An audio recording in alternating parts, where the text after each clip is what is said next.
Hey y'all, Knox here with the American Suppressor Association, and welcome to the June 2024 Suppressor Policy Update. We're still waiting for a ruling by Judge Dugan in Illinois, so no updates there, but we did sit down with ATF at the Fair Trade Group Firearms and Ammunition Compliance Conference on June 10th. Let's dive in. Hosted by our friends at the Firearms and Ammunition Import-Export Roundtable and the Firearms Regulatory Accountability Coalition, the Firearms and Ammunition Compliance Conference brings together leadership from ATF, the Commerce Department's Bureau of Industry and Security, and the State Department's Directorate of Defense Trade Controls for 2 days of meetings with industry. They even had Congressman Darrell Issa there, who delivered a fantastic keynote speech.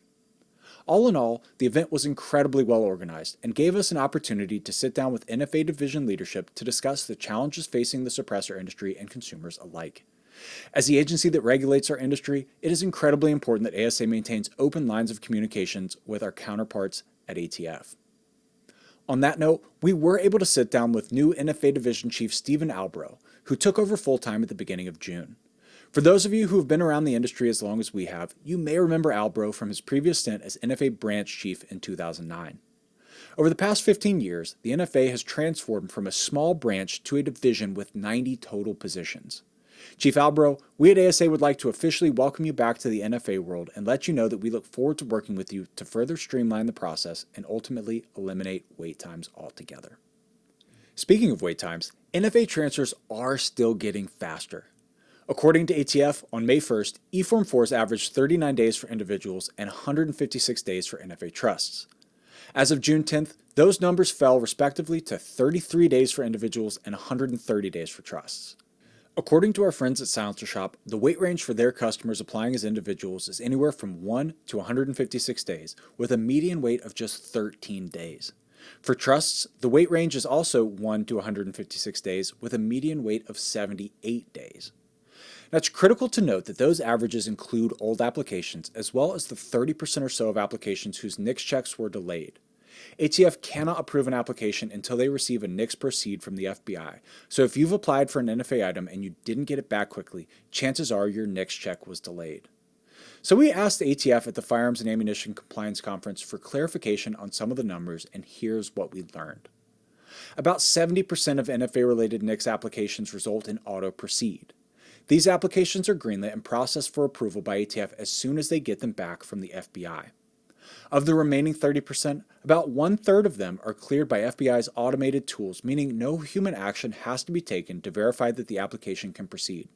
While not technically an auto proceed, for all intents and purposes, it functions in the same manner, bringing our total auto proceeds up to around 80% of all NFA applicants. Now, if you've been waiting on an approval for longer than the average wait times, chances are, again, that you fall in the 20% of people whose NICS check is delayed. Of those 20%, about half require simple human interactions to clear. That includes things like common name checks to verify that the applicant is not a prohibited person who happens to share a similar name. There are 2 things you can do to help ensure that you don't end up in this category. First, include your social security number. ATF can't force you to put it on the application, and I will be the first to tell you that I don't like the government knowing anything about my gun buying habits. But you're crazy if you think the government doesn't already have your social. They literally gave it to you. Now, including it on your application can easily take you out of the category that requires a NICS examiner and puts you in with the rest of the auto proceed.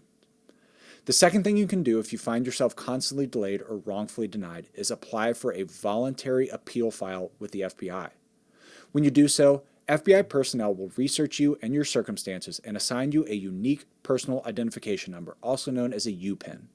The process can take several months, but if you receive a UPIN, be sure to include it on your applications. So back to the 20% of NFA applicants whose background checks are truly delayed. We told you that half require simple human interactions to clear. Well, the other half require legitimate investigation by NICS examiners. Folks that fall into this category may have a prior criminal record of minor, non-prohibiting offenses like jaywalking or minor in possession of alcohol. Of all the delays, these are the ones that take the most time and resources to clear. Right now, the FBI has about 82,000 NICS checks that they're working on. And remember, the FBI doesn't have the same mandate to process NICS checks for NFA items that they do for Title I guns. When it comes to rifles, pistols, and shotguns, the FBI has to approve or deny the application within 3 business days or the sale can proceed. For NFA items, there is no shot clock, hence the long delays. Trust me when I say that fixing that is a top priority of the American Suppressor Association and one that we're actively working on. When it comes to wait times, there's still a long way to go, and I can tell you that ASA won't stop working until you can walk into a shop, buy a suppressor, and take it home without any delay. But don't forget where we came from. In June of last year, wait times for e-forms averaged 232 days. Shaving 1 to 200 days off that is something that the ATF deserves a tremendous amount of credit for. Shifting gears, last but certainly not least, the American Suppressor Association is proud to be part of a new organization called Task Force Expedition. TFE is a 501c3 nonprofit dedicated to raising funds and awareness for nonprofits that focus on military, first responder, and Second Amendment rights.